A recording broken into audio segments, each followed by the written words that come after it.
नमस्कार बच्चों, आज के इस वीडियो में हम सिंक्रोनस मोटर के मेरिट्स एंड डिमेरिट्स के बारे में चर्चा करेंगे। वैसे ये टॉपिक मुझे आपके साथ डिस्कस नहीं करना चाहिए क्योंकि इतना डिटेल में जब हमने सिंक्रोनस मोटर के बारे में पढ़ लिया तो आप समझ ही गए होंगे कि सिंक्रोनस मोटर के अंदर कौन कौन सी मेरिट्स हैं और कौन कौन सी डिमेरिट्स हैं। फिर भी एक क्विक रिकैप हम कर लेते हैं। चलिए सबसे पहले हम पॉजिटिव थिंग्स यानी मेरिट्स के बारे में बात करते हैं।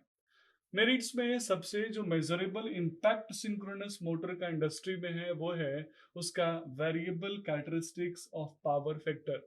यानी सिंक्रोनस मोटर इकलौता ऐसा मोटर है जो अपने एक्साइटेशंस को चेंज करके, यानी जब हम उसके एक्साइटेशंस को चेंज करते हैं तो वो तीनों टाइप के पावर फैक्टर पे वर्क करता है। लाइक लैगिंग पावर फैक्टर से लेके वो लीडिंग पावर फैक्टर तक का सफर आसानी से अपने एक्साइटेशंस और लोड को चेंज करके पूरा कर लेता है।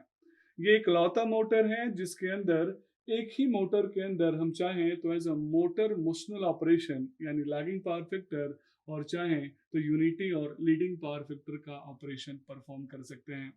आपने ध्यान से सुना होगा कि जैसे हम सिंक्रोनस कंडेंसर की बात करते हैं तो जस्ट लाइक एक स्टैटिक कैपेसिटर की तरह वो लीडिंग पावर फैक्टर पे काम करता है। मींस पावर फैक्टर को इम्प्रूव करने की क्वालिटी सिर्फ इसी मोटर में है, जबकि इंडक्शन मोटर से अगर मैं कंपेयर करूं तो हमेशा वो लैगिंग पावर फैक्टर पे ही तो काम करता है।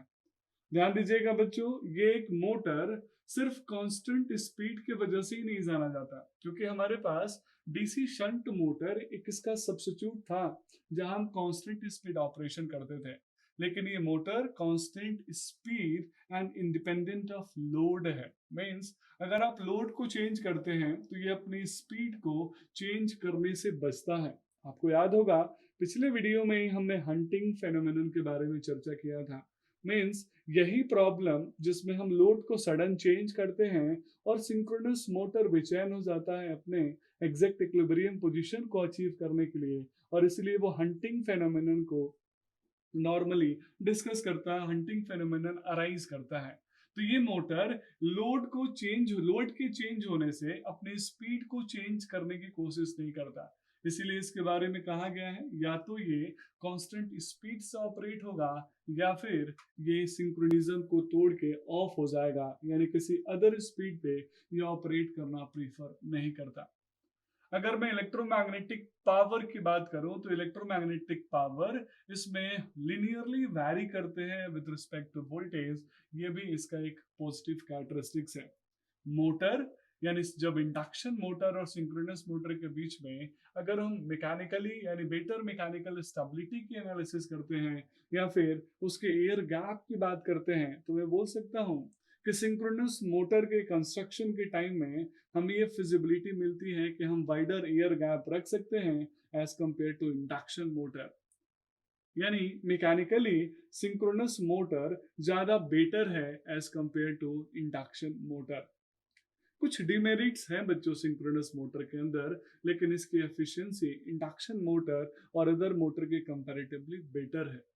सबसे इंपॉर्टेंट, ये different ranges of power factor पे जो काम करता है ये just feather on the cap यानी सोने पे सुहागा का काम करता है। आइए बच्चों अब इस मेरिट के साथ उसके जो मेजर प्रॉब्लम्स है जिसकी वजह से सिंक्रोनस मोटर आज भी स्ट्रगल कर रहा है और हमें स्पेशल मोटर्स बनाने पड़े उसके बारे में भी चर्चा कर लेते हैं। तो डिमेरिट में सबसे पहला डिमेरिट है वो है कॉस्ट पर किलोवाट। यानी अगर हम इंजीनियर हैं तो स्वाभाविक है हम किसी भी मशीन को बनाएंगे तो हम कॉस्ट ऑप्टिमाइजेशन की बात करते हैं। तो ये कॉस्ट ऑप्टिमाइजेशन इंडक्शन मोटर में तो पॉसिबल है क्योंकि induction motor singly excited motor है, रोटर को कोई एक्साइटेशन देने की जरूरत नहीं है। लेकिन ये डबली एक्साइटेड मोटर है, स्टेटर के साथ साथ रोटर को भी एक्साइटेशन देना होता है। तो पर किलोवाट आउटपुट के रिस्पेक्ट पे मैं अगर कॉस्टिंग की बात करूं तो सिंक्रोनस मोटर की कॉस्टिंग हाई है। ये डबली एक्साइटेड मोटर है बच्चों, तो स्वाभाविक है मुझे रोटर को अलग से डीसी एक्साइटेशन देना पड़ रहा है, तो मुझे एक्सटर्नल सोर्स की जरूरत पड़ेगी। ये प्रॉब्लम हमारे इंडक्शन मोटर के साथ नहीं था। और इसी प्रॉब्लम के एड ऑन में एक मेजर प्रॉब्लम अराइज होता है सिंक्रोनस मोटर में। आई होप आप उसी का इंतजार कर रहे होंगे कि synchronous motor inherently self start नहीं होता है। क्वालिटी सारी है सेल्फ स्टार्ट होने की, लेकिन कुछ प्रॉब्लम की वजह से जो हम ऑलरेडी डिस्कस कर चुके हैं, ये सेल्फ स्टार्ट नहीं होता है।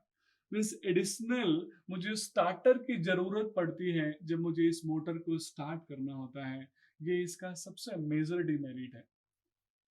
इसी डिमेरिट को ध्यान में रख के मैं ऐसा बोल सकता हूँ कि जब मुझे इसके स्पीड में एडजस्टमेंट करना होता है जस्ट लाइक इंडक्शन मोटर, तो सिंक्रोनस मोटर में ये फिजिबिलिटी नहीं है, क्योंकि स्पीड में एडजस्टमेंट करना कॉम्प्लेक्स ही नहीं है, बल्कि उससे मोटर की ओवरऑल एफिशिएंसी भी चेंज होती है।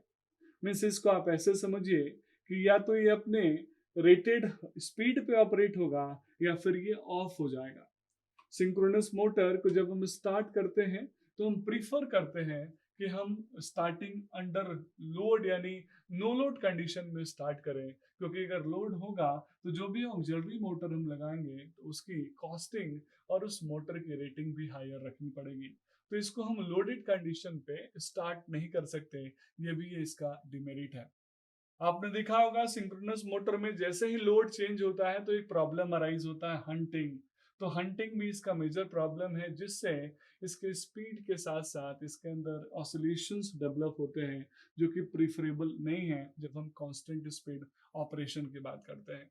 हंटिंग है, और अगर हंटिंग की फेनोमेनन यानी सिंक्रोनिज्म ज्यादा टूट गया, लोड ज्यादा चेंज हो गया, कोई फॉल्टी कंडीशन आ गया, तो ये मोटर किसी अदर स्पीड पे ऑपरेट नहीं होगा, यानी ओवरलोडेड कंडीशन में ये सिंक्रोनिज्म को तोड़ देता है और स्टॉप हो जाता है, रुक जाता है। अगर मैं डीसी मशीन से कंपेयर करूं तो मैं बोल सकता हूं कि इस मशीन में भी इंडक्शन मोटर में हमने देखा था मेरिट क्या थी कि सिंगली एक्साइटेड था, तो रोटर को कोई डीसी सप्लाई नहीं देनी पड़ रही थी, या कोई भी सप्लाई हम नहीं दे रहे थे। लेकिन यहाँ रोटर को डीसी सप्लाई देते हैं बच्चों, तो सिर्फ डीसी सप्लाई देना एक प्रॉब्लम नहीं है। आपको याद होगा उसके लिए हमें अलग से स्लिप रिंग और कार्बन ब्रशेस की जरूरत पड़ती है, तो ये भी एक कॉस्टली है। साथ साथ मेंटेनेंस रिक्वायरमेंट होता है, यानी आपको सिंक्रोनस मोटर को बार बार पीरियोडिक मेंटेनेंस करना पड़ेगा। अगर मैं कंक्लूड करूं तो मैं बोल सकता हूं सिंक्रोनस मोटर के अंदर जो भी डिमेरिट्स हैं, उसी डिमेरिट की वजह से जो हम स्मॉल स्मॉल वर्क के लिए यानी लाइट लोड के लिए हम जो मोटर्स प्रीफर करते हैं, उसमें सिंक्रोनस मोटर का नाम कभी नहीं आता। क्यों नहीं आता बच्चों?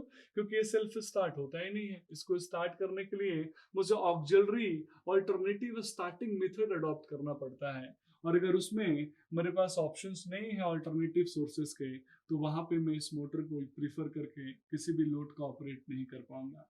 तो यहाँ स्टार्टिंग टॉर्क रिक्वायरमेंट होती है। स्टार्टिंग टॉर्क के लिए मुझे अल्टरनेटिव सोर्सेस चाहिए, पावर चाहिए, वो प्रीफरेबल नहीं है, इसीलिए मोटर हम प्रीफर नहीं करते हैं। इसके जगह पे हम इंडक्शन या फिर स्पेशल टाइप के मोटर्स को प्रीफर करते हैं।